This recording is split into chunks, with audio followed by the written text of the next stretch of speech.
దేవునికి మహిమ కలుగును గాక. మీ అందరికీ నా హృదయపూర్వకమైన వందనాలు.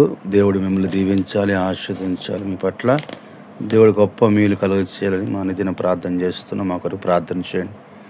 ఈరోజు 12వ తారీఖు దేవుడు మహాకృపను బట్టి దేవుని వాక్యాన్ని ధ్యానం చేసుకున్న యెషయా రాసిన గ్రంథంలో 42వ అధ్యాయం 1వ వచనంలో అతని యందు నా ఆత్మను ఉంచి ఉన్నాను అంటున్నాడు. పరిశుద్ధాత్మ దేవుడు ఉదయకాలమున మాట్లాడుతున్నాడు.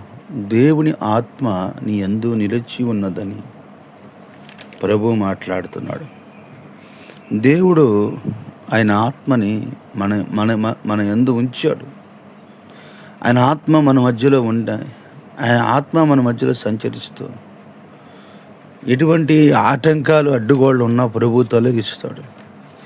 ఆయన ఆత్మ మన మధ్యలో సంచరించబడితే దేవుడు మనకు చేసే మేలు అనేకమైన మేలు కలుగజేస్తాడు.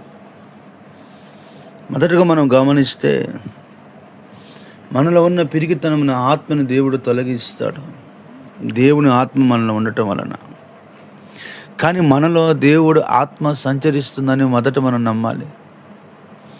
ఆత్మ కార్యాలు దేవుడు చేస్తాడని. నువ్వు దేని కొరకు భయపడుతున్నావు, దేని కొరకు కలవరపడుతున్నావు, నా ప్రభువు అట్ల నుంచి విడుదల చేస్తాడు. నీ కుటుంబానికి ఆయన ధైర్యాన్ని దయచేస్తాడు. నీ కుటుంబానికి నెమ్మదిని కలుగజేస్తాడు. నీ కుటుంబంలో శాంతి సమాధానాలతో నింపుతాడు ఆయన. మనుషులు యందు నీ లక్ష్యం ఉంచలేదు, కానీ దేవుని యందు నీ లక్ష్యం ఉంచాను. పద్మస్ ద్వీపంలో యోహాను అని ఆత్మ తీసుకుని వెళ్ళిపోయిందంట. ఎవరు తీసుకెళ్లారు? ఆత్మని ఆత్మే తీసుకుని వెళ్ళిపోయింది. ఆ పైన ఉన్న పరలోక దర్శనాలు అన్నీ చూపించింది.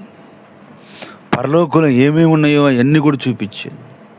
అతడు పద్మస్ ద్వీపంలో శ్రమలు, నిందలు, అవమానాలు పడుతున్నా దేవుడు అంట అతని శ్రమల్లో నుంచి తప్పించి ఆయన్ని పద్మస్ ద్వీపంలోకి ఆయన ఆత్మను తీసుకొని వెళ్ళాడు.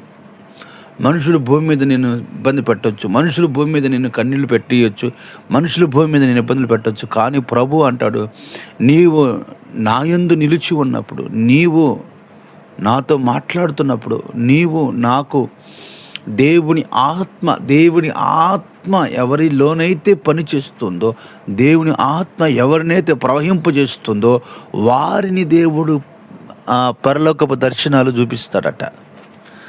అంత మాత్రమే కాదు, కృంగిపోయిన అతని స్థితిని కూడా దేవుడు లేవనెత్తుతాడట. మనుషుల ద్వారా కాదు, కానీ పరిశుద్ధాత్మ ద్వారా నీ కార్యం జరిగిద్దని దేవుడు తెలియజేస్తున్నాడు.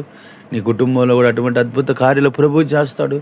నీ హృదయంలో ఉన్న ప్రతి భయాన్ని దేవుడు తొలగించి ఆయన నీకు నెమ్మదిని సమాధానం ఇవ్వబోతున్నాడు. ఆయన పేరు నజరుడైన యేసు. పరిశుద్ధుడైన తండ్రి, నీకు స్తోత్రాలు.